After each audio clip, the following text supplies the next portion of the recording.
Welcome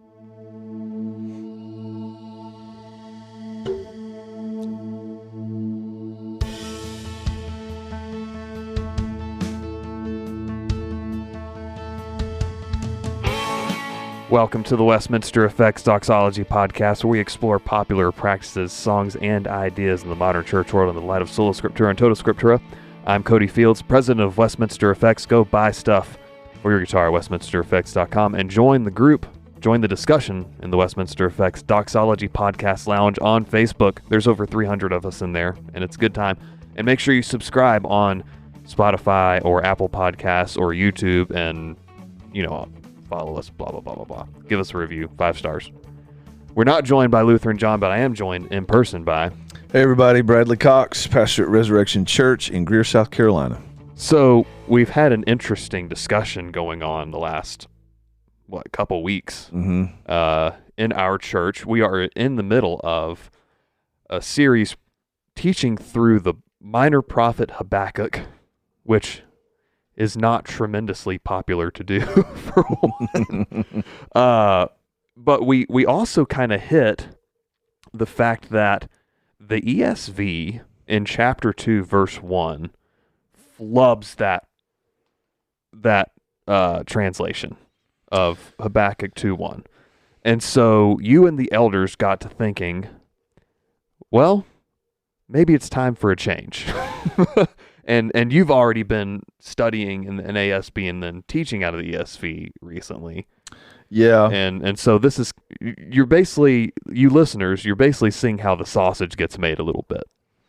Yeah, so let's just talk about the specific verse that you're mentioning here. Yes. And I'm going to... And then there's another one I want to hit. Okay. So Habakkuk, let me just pull it up here. I apologize for the delay. We're very prepared around here. But the ESV, Habakkuk chapter 2, verse 1, this is after Habakkuk offers his initial complaint to God about the condition of Judah and also the threat of the Chaldeans or the Babylonians that's coming. God responds to Habakkuk basically saying, I'm raising up the Chaldeans to judge my people, and then I'm going to turn around and judge the Chaldeans for their wickedness. Yep.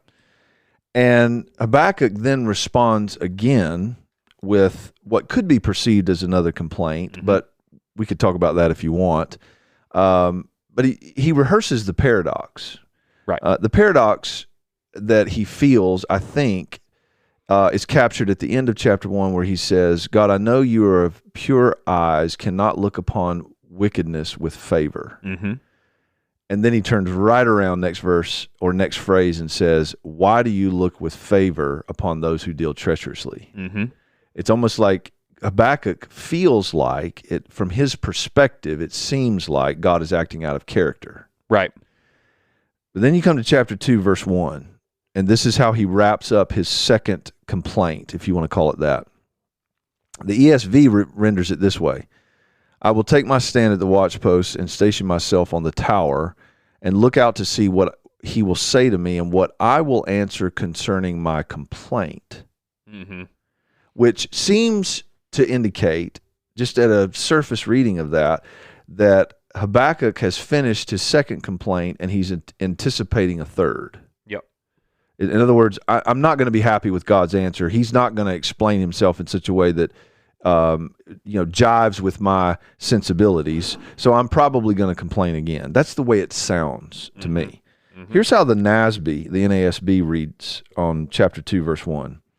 I will stand on my guard post and station myself on the rampart, and I will keep watch to see what he will speak to me and how I may reply when I am reproved, when I am corrected. That is entirely different. It's entirely different in terms of Habakkuk's posture. Right. Is he anticipating a third complaint, or is he literally saying, God, I don't understand you. I'm going to wait for your response, and then I'll see how I will respond when I am corrected because I realize the problem is me, not you. Yes. And that is a tremendous difference. In my opinion, or in the elders' opinion here at Res, that has a dramatic effect on how we might read that verse. And this isn't to dunk on the ESV at all, because for the most part, the ESV is a really, really, really good translation. Right, and we'll come back to that. But I think that it's an example of how translations can differ. And, I am not, and in fact, none of our elders are experts in original language, Hebrew or Greek. We rely heavily on, concordances. And I use Bible Hub all the time, BibleHub.com. Oh, yeah. And I have the interlinear open every time I'm studying. Yep. Even whether it's personal study or preparing to teach, I have that interlinear open, and I'm comparing because there are times when words are translated differently, and I want to make sure I'm getting as close to the original as I possibly can. Right. And I don't think I have to be an expert in original language in order to be able to test even the most reliable translations. Right. And so as we looked at the interlinear on BibleHub.com, we realized the word does not mean complain. Right. It's used 28 times in the Old Testament, and almost every time it's translated in the ESV, in the NAS, New King James, it's translated correct or reprove or rebuke, which says to me that that's more than likely that is, we could be reasonably certain that Habakkuk's posture was that he expected to be corrected, not complain again. Yes. And therefore, we did something pretty dramatic for our church. It may not sound dramatic to everybody, but it felt weighty and dramatic to me. That instead of teaching from the ESV like we normally do, we taught from the NASB on Sunday because we felt like that was such a crucial word to understanding the text. Because the goal is always to understand what the author originally intended. I think they do something similar with chapter 2, verse 5 as well. So, moreover, this is the ESV. It says, moreover, wine is a traitor, an arrogant man who is never at rest. His greed is as wide as Sheol, like death he has never enough. He gathers for himself all nations and collects as his own all peoples. So, just on its face, it's basically saying wine is doing all of those things. So I'm reading from the Legacy Standard, so as James White calls it, the NASB Perfected. So step up your game, Bradley. But I'm giving the LSB a test run since this has been a conversation. Sure. And so the LSB, which is dang near identical to the NASB anyway, says, and indeed, wine betrays the haughty man, so that he does not stay at home. He enlarges his appetite like Sheol, and he is like death, never satisfied. He also gathers to himself all nations and assembles to himself all peoples.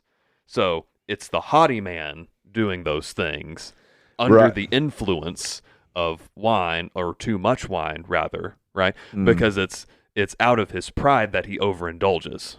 Right, and it rather than personifying wine. Right. Which some Bible translations do a similar thing with sin. Yeah. Personifying sin, right? Sometimes at, maybe the expense of understanding that sin is not a person. People sin. Right. And so, I think that's interesting. Yeah, and even considering there are other prophecies, and I don't know them off the top of my head, that uses similar language about the nations being drunk with power and stuff like that. And that's why they do these things. It's not that wine itself is a traitor. It's simply the overindulgence in it that ends up betraying you. Right. And I think what we see in the NAS and Legacy Standard is a more vivid focus on what the main point is that wine is actually exposing all the more the wickedness of the arrogant man's heart. Right. Exactly. And that seems to be the point there. Right. And it's his appetite is like the grave. Yeah. Right? It's not the wine. Wine repeatedly, especially in the Old Testament, is a blessing. Yes. And it's the absence of it that's a curse. Exactly. It's just this guy treated it like his God. Just like in the previous chapter of the Chaldeans sacrificing to their fishing nets. But also there's an interesting parallel here of gathering for himself all nations. That should sound familiar if you've ever read Matthew 28. Yeah. Right, disciple the nations, as opposed to the Chaldeans gathering to themselves all nations. Yeah. Yeah. So anyway, well, let's talk about, like, just to make sure that we've got a foundation to talk about this from. Yes. I imagine most of our listeners know this, what I'm about to say, but maybe some don't. There are categories of translations. Right.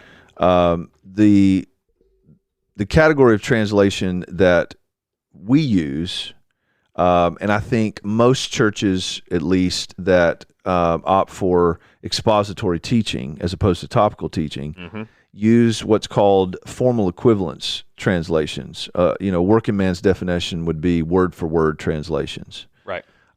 In that category is where you're going to find the English translations of the English Standard Version, the ESV, the New American Standard Version, the NASB, the CSB, Legacy Standard, obviously, New King James, and even the Old King James. Yep.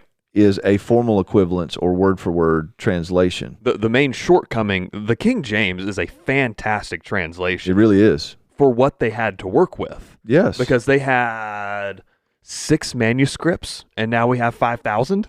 Right. But, the King James translators did an incredible job. They did. And particularly considering they did that in the 1600s. Exactly. Oh my goodness, we couldn't pull that off right now. No.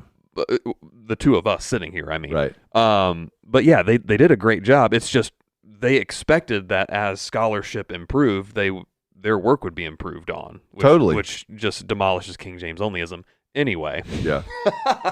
Get James White going on that. That's fun. Right. But that is the category of translation that I think. I don't know. I'll just say it this way: people that opt for more expository style teaching, going line by line, verse by verse, being very attentive to the text and what the authors wrote and were inspired to write, you're going to find those people gravitating towards formal equivalence. The other is dynamic equivalence, or a working man's definition would be thought for thought. This is where we find the NIV, the New Living Translation.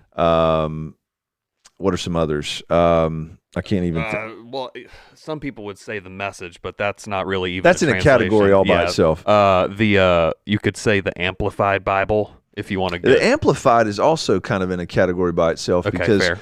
Amplified is a Bible or translation that takes each word and gives you all the possible That's definitions. True. Yeah.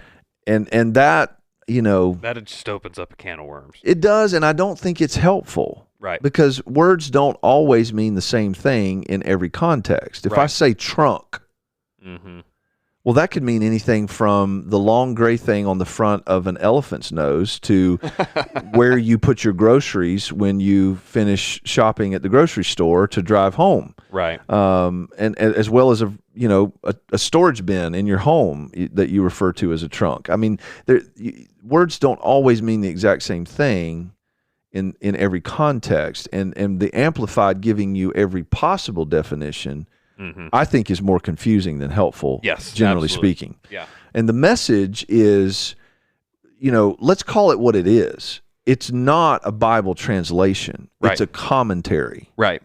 And it's specifically Eugene Peterson's commentary. And on the Bible. he was adamant that it was not a translation. He was, but most people think of it as a translation rather than a commentary. Now, dynamic equivalence translations like the NIV, although I think the NIV has gotten significantly better over the years, from what I've heard. I don't read the NIV much, but even Brian Onken has said that the NIV has improved. Okay, fair. I haven't. I don't know. I haven't lived it, but those kinds of translations border on being commentaries. Yeah, because they're opting for what's the general sense that's being said here, rather than what were the actual words that were written. And so I think you have to make some decisions. Every church, every eldership has to make decisions about what kind of translations are we going to use in the church. Yeah. The ESV is when we made the switch from topical to expository teaching, we obviously said, okay, we've got to be consistent in the translation that we're using. Right. And so we opted for the ESV because this was my thinking at the time.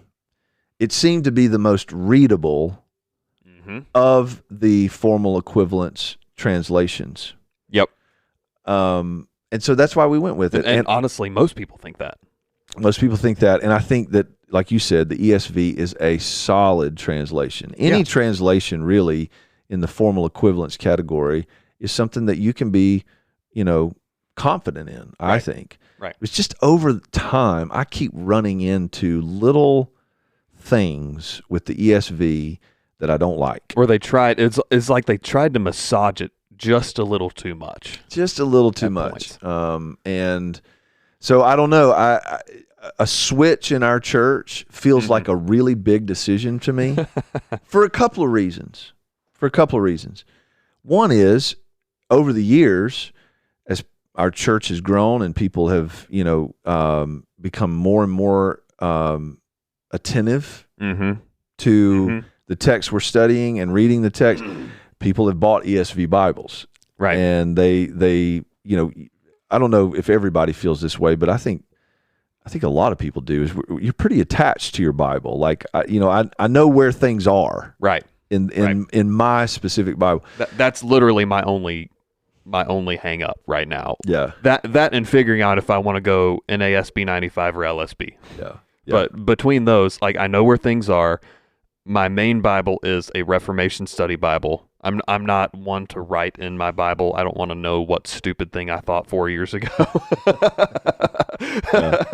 That's fair. And the Reformation Study Bible also has those really helpful notes. I'm not one to be distracted by those. Yep. Like, I can just read the text and enjoy it, and then if I get, all right, I got a question, oh, look, they have an answer there.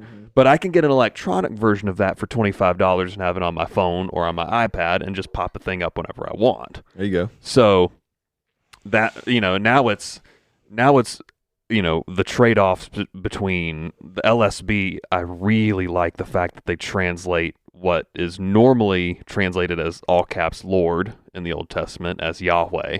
Because that's what it is. That's right. The thing I like about the NASB over the LSB is the translation of dominion. Is the NASB has dominion where the LSB has might, which is not wrong, technically speaking, but there are implications to that. Now, at the same time, like with Revelation 1:6, 27:16, a little biased toward it, it does say all might and authority. So it's the same thought. It's the same thing being conveyed. You don't lose anything there. Yeah. So, but there's always trade-offs with every translation, right? I think there are, and I think that it's just like economics. Right. But I think this is the other reason that I don't know, the decision feels weighty to me, is that I don't want our people to lack confidence in the Bibles in their laps. Right. And I don't think our people will. I don't either, but I have a concern about that because I want people to know. I don't want people going, well, I'm not a Greek or Hebrew expert. I haven't been to Bible college or seminary. How am I going to know in my translation if there's a word like that just don't use the Passion, you'll be okay. Yeah. Oh, yeah. But like in my small group, I know that we have ESV, CSB, which, for the record, the CSB is the most arrogantly titled Bible translation. Yeah. It is the standard for Christians. Yeah. Yeah. I know we have ESV, CSB, New King James, and Old King James, at least. Yeah. There might be another one or two. Yeah. Maybe someone uses the NASB. So at least for my group, that wouldn't be a problem because they're all attached to what they're using anyway. Yeah. Yeah, and I'm hopeful that our people would adjust accordingly without, having serious concerns raised about, can I trust the English Bible in my lap? And if we do make the switch, I'm hopeful that and prayerful that we'll be able to convey the reasons why without causing there to be some insecurity in that regard, because I do think that any formal equivalence translation is something that, the average, ordinary, everyday Christian, which I don't mean that to sound derogatory in any way, but, the Bible was meant, God intended the Bible to be read and understood by everyday, ordinary people. Yes. You do not have to go to seminary. This is something that we talk about a lot here at Res. You do not have to go to seminary. You do not have to have a library full of books about the Bible in order to understand the Bible itself. Right. God intended it to be read and understood by his people. And so I think it's important for us to have confidence in our English translations, particularly in the formal equivalence category. So we want to be able to convey this switch if we indeed make it, which that decision has not been made officially yet, although it seems to be trending that way. Yeah, that you can trust your English Bible. Just make sure you're in the formal equivalence category. I think there's something to be said as well for. I'm not saying anything about our church. Don't hear me say that, because our people read and dig, and we've attracted that kind of person over the years, and the people who have stuck around have, for the most part, said, "Yeah, I'm buying into that approach." There is also something to be said that a lot of Christians need to be pushed on reading comprehension and reading in general. No, totally. Where we have this American culture of being opposed to reading, being opposed to anything intellectual, being opposed to actually digesting large chunks of information. Stuff like that. And so I honestly think a lot more people are a lot more capable of reading things like the NASB, LSB, etc., than they think they are. No, and that's true. And I think that I remember when I switched to the ESV that I felt like I was pushing the church at the time, because I in fact, I was looking back at some old sermon notes from like 15 years ago, not just recently. And I noticed how often I was using the NIV, the New Living Translation. Like I was using those dynamic equivalence translations quite a bit, and it felt like we were pushing the church in a good direction when we switched to the ESV. And our people have, they've bought in. I mean, there's people do need to be challenged and pushed to read, and to read with comprehension, and to read with intentionality. And I don't think we should be afraid to do that at all. My point in, switching translations and it causing some insecurity is that I don't want people to feel like they can't trust their ability to just simply read the English words on the page and understand them. That's important to me. Because I think I'll say this about Habakkuk chapter 2, verse 1, even with that word being translated wrongly, in my opinion, in the ESV, I still think you can come away from the book of Habakkuk with the right understanding and the right conclusion about what God was communicating to the prophet about himself and about his ways. You can come away with the right understanding. Yes. We're not talking about something that's going to lead us into heresy. Right. We're just talking about the passion. Like the passion would. That's exactly right. But this is just something that does have a significant effect on how we understand Habakkuk's posture at that specific moment in the book. Yes. So to recap, we saw an issue cause a little bit of a hiccup. You've reevaluated for your personal study anyway. Yes. And now we're kind of on that verge of it's not the verge of reevaluating. We are reevaluating. Is this the best translation for the church? Switch might happen. Maybe. I think it probably will. Yeah. But it's at some point anyway. The goal of it being to read in English as close to the original language as possible. Yes. Because we understand, Hebrew is a written right to left language, so that would be really awkward to read in English. Yes. Right? So we're still going to read left to right, but things like the NASB, ESV, etc., they give us as close to that as we can get. Right. If anybody's ever played the telephone game, it's like, you whisper something in somebody's ear, and then you go down the line of half a dozen people, and by the time it gets to the last person, it's just it can get all convoluted. So I want a translation that's as close to what was originally written as possible. And I would encourage people, even those that listen that they've never been to Bible college or seminary. They feel like there's no way I could, dive into original language or whatever. Take a look at BibleHub.com. Mm-hmm. When you're reading in your personal study, Old or New Testament, just pull up the interlinear. Yep. And it's a little awkward in the Old Testament to read from right to left in that. Yep. But just look at that resource over each word, because you can click on each word and you can look at what the information that's provided there about that word, particularly all the other places in the Old or New Testament where that word is used, mm-hmm. which allows you the opportunity to contextually look at, is this a similar context to the place that I was just reading? Yep. And does it help me understand that word a little better? Is it translated differently?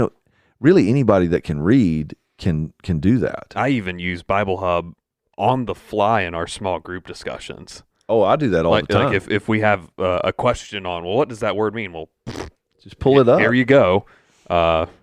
Here's what this means, and here's the other verses that it's in. Exactly. It's super easy. It's a really good resource. The other thing I'd say too, this NASB Bible that I just bought is a reference Bible. Yes. Which is so helpful in that every verse has corresponding cross references. Yep. And it even has noted specific words and phrases that you will find in these other places. Yep. And that's been very helpful to me, in trying to understand what was being said. And another thing that I really like about the NASB and LSB is anytime there's a quotation of the Old Testament in the New Testament, it's all caps. Yes. So even if it doesn't say, as the scriptures say, here you go, here's your quote. It's in all caps. It's all caps regardless, even if it's not in quotation marks. Exactly. Which really just slaps you in the face and says, pay attention to me. Mm-hmm. Something's happening, and you should probably understand both parts of the Bible. Yes. Not just this one part. Yeah. So any parting things before we go to the Inquisition? Or any final thoughts, rather? I think, I don't know. I like what you said. I mean, I just want to encourage people to be more attentive. Yeah. And it really, if you have a good Bible dictionary and a good concordance, mm-hmm.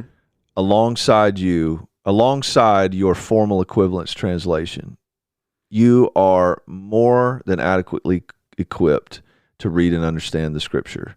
And the good news about BibleHub.com or BlueLetter.com is that you've got both a really good concordance and Bible dictionary right at your fingertips. Yep. And so I would just encourage people to include those things in your reading. Don't automatically opt for commentaries.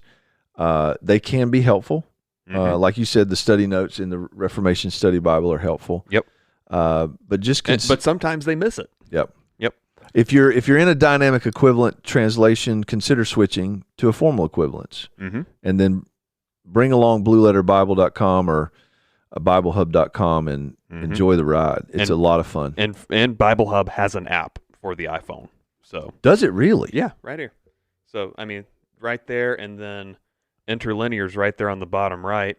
Oh, that's so helpful. Yeah. It's so much better than the browser. I need to get that. Yeah. I didn't know that was there. Yeah. So this is what I'm popping open during small group discussions. I like it. So it's awesome, man. It's a really good, clean app. Get that right now. So yeah, you're welcome for that. Really that and while we're talking about it, the Daily Bread app is it's basically a Bible reading checklist.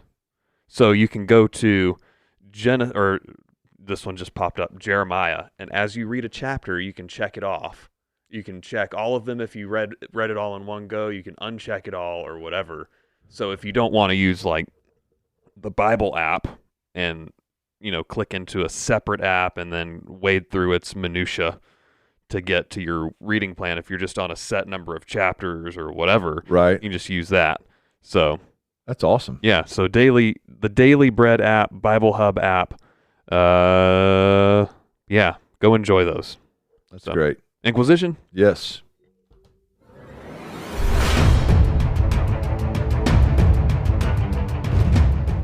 This is the Inquisition, where we take your questions and answer them on the fly, which honestly isn't all that different from the rest of the show. This week, we just have one question that's been left over from the last couple of weeks that's really interesting. So, all right, are you ready to get into the weeds? Let's do it. Okay. Frank Aiken asks, was Satan already a fallen angel when he tricked Adam and Eve, or was God's curse on him where we see God casting him from heaven? If Satan had fallen prior, then wouldn't sin have already entered the world? I think this is a really good question. It is a really good question. I don't know. You could make the case. So the way that Michael Heiser frames this is that God created man to rule the seen realm, and then he created what the Old Testament refers to as the sons of God to rule the unseen realm.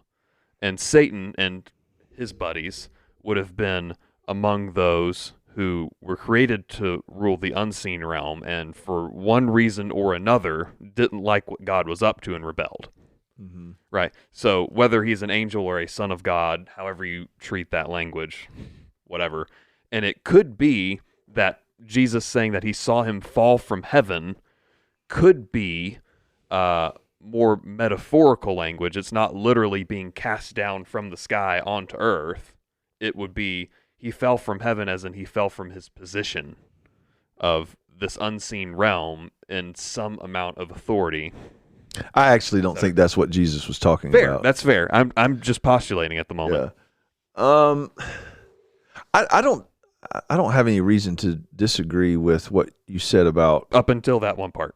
Yeah. I mean, I think when Jesus, this is just, I mean, I'm open to being debated on this, but when Jesus says to his disciples, I saw Satan fall like lightning from heaven, that's contextually, that's when they've just come back from their first missionary tour. Okay. And they're telling him about all the things that they've done. Lord, even the demons are subject to us in your name. And he does give them some instruction there, but I think his reference to I saw Satan falling like lightning is literally a metaphorical picture of Jesus saying, as you went out in my name, I saw Satan's kingdom crumbling. Okay, fair, yeah. In the present moment. I like that better anyway. But, I mean, if anybody wants to go toe-to-toe on that, I'm open to being told I'm wrong. But anyway, I don't disagree with that. The sons of God or angels were created to rule the unseen realm, and that man was created to rule the seen realm.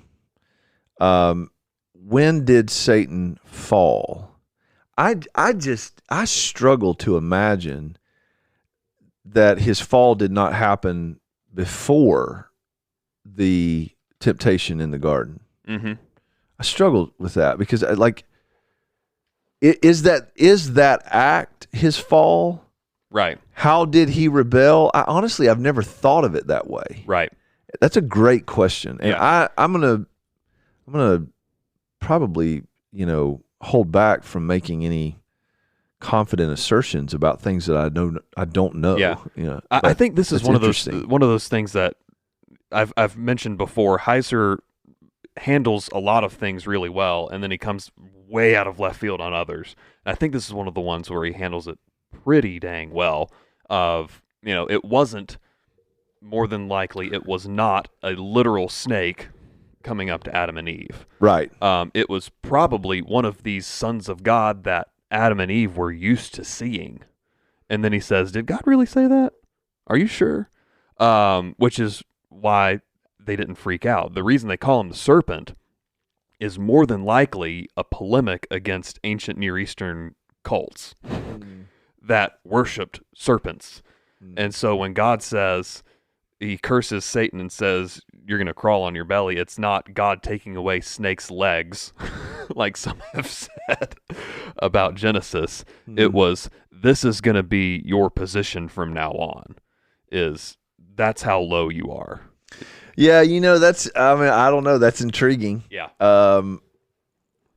This is just I don't know. Some people might think I'm a little oversimplistic. That's fine. I'm okay with that criticism. The Bible just doesn't say explicitly. Right. And I think that there are things God has told us we need to know without giving us the full story. Yep. And without telling us why it's important that we actually know. What do we know? Satan fell. Yep. Satan rebelled against God. When did that happen? How did that happen? Was he a literal snake in the garden, or was it like an angel of light, that a son of God? Like the Bible's not explicit about that. What we do know for certain is that he fell, that he tempted Adam and Eve, they fell, and sin entered the world. Yep. Had that same kind of sin already entered the unseen world before it entered the seen world? I don't know the answer to that. Yep, exactly. What I do know is that sin happened in the unseen realm, and Satan and his cohorts were cast out of heaven. Right. And then at some point sin entered the world. And we know the effects of that. So that's where I tend to live, and here's the concern I have about, Paul talks about in 1 Timothy. In fact, it might even be worth reading. It's not a direct application per se. Is it worth reading out of which translation? I'm going to read it out of the NASB. So fasten your seatbelts, ESV people. Here's what he says. He says, but the goal of our instruction, and let me preface, one more preface. I'm not saying that the person you just mentioned is this person that Paul's talking about. Right. Directly. I'm just warning. The goal of our instruction, this is 1 Timothy chapter 1, verse 5. The goal of our instruction is love from a pure heart and a good conscience and a sincere faith. For some men, straying from these things, have turned aside to fruitless discussion, wanting to be teachers of the law, even though they do not understand either what they are saying or the matters about which they make confident assertions. Not apples to apples. It's the confident assertions part that you got to be careful. You got to be careful about, and I just think that people get so intrigued by speculation. We all speculate some. Yes. When we interpret Scripture. Yeah. There's no way around that. We fill in blanks, and we do that as carefully and thoughtfully, prayerfully as we can. But if you get too confident about assertions, about speculations, then I think it can lead you into some dangerous territory. Right. And I would just be careful with that. And that's one of the caveats that Heiser makes in there is we don't have the whole story from Scripture writ large. That's right. There are hints at certain things, like Jesus says, a kingdom divided against itself can't stand. He's like, we don't have in the Bible a specific verse that says Satan is the singular leader of this pack of demons and they all have unwavering loyalty to him. It could be, and he's making this caveat, it could be that there is division in that kingdom. They could have arguments with each other over how to do things, kind of like screw tape letters of you have the more mature demon writing to, obviously that's fiction. We get that. Yeah. And that's where certain podcasts like Haunted Cosmos, I think, are helpful, where they're taking accounts of things, even like Bigfoot, seriously, and just looking at the evidence. All right, what does the Bible say? Does the Bible say a whole lot about this? No, maybe. Well, it's probably a demon anyway, but but it's, they're saying we don't have the full picture. There's something going on out there that we don't know every single thing about. Yeah. And that's okay. Yeah. And we're intrigued by that mystery. Yes. And God sometimes we go overboard. Sometimes we go overboard, but God has given us revelation. Yep. That, it's just, we just did this Bible study where Paul talks about in 1 Thessalonians his longing and just overwhelming desire to get back to Thessalonica after he was torn away after what, best we can tell, might have been only 2 weeks of ministry there initially. Right. And he says, but Satan hindered us. And we wrestled with what does that mean, that Satan hindered? If you look at what Paul is saying there in context, it's clear that Paul does not see the opposition as legitimately sabotaging the ministry he was called to. Right. If it is a hindrance, it's only a hindrance to the degree that it is furthering the advancement of God's kingdom agenda, if that makes sense. It doesn't ultimately or utterly sabotage or hold back the church from moving forward. Right. The hindrance is actually something God is, what you intended for evil, Joseph said, God intended for good. Yep. So not that he used it for good. Right. He intended it for good. He intended it for good. So anyway, I don't know. Long answer to a short question, as I don't know. It's worth considering. I wouldn't say it doesn't matter. Right. It matters, but at the same time, you're not going to get a cut and dry proof text. Yeah. And I'm not going to spend a whole lot of time thinking about such things. Right. Because I think it could be a distraction from the more important issues. This would be one of those where you don't have a lot going on like a Tuesday, and you spend like an hour on the internet seeing what different people say about it, and then you're like, okay. And sometimes, I mean, again, I'm not trying to speak negatively about whoever this is you mentioned earlier, but sometimes I find myself skeptical of so-called scholars who spend an enormous amount of time on these things, particularly the ones that write books or put out things for sale. Because people get so intrigued by this stuff, and I question how helpful that is. Especially guys like Jonathan Cahn. Oh, totally. Who just lives up to his name. Yes. Or the pronunciation of his name. Yep. Guys like Jonathan Cahn, John Hagee. Oh, man. It's awful. Anybody connected to the New Apostolic Reformation. Have you seen this new one? Catherine Crick. Her claims name to be an popped up apostle, somewhere. and oh man, it's bad. So avoid such people. Avoid such people. Mark and avoid, as the King Jimmy says. So anyway, on that note, you got anything else real quick? Other than don't freak out about it. Love God, love people. What is it you say? Love God, love your neighbor. Go Makes Music. We'll see you next time.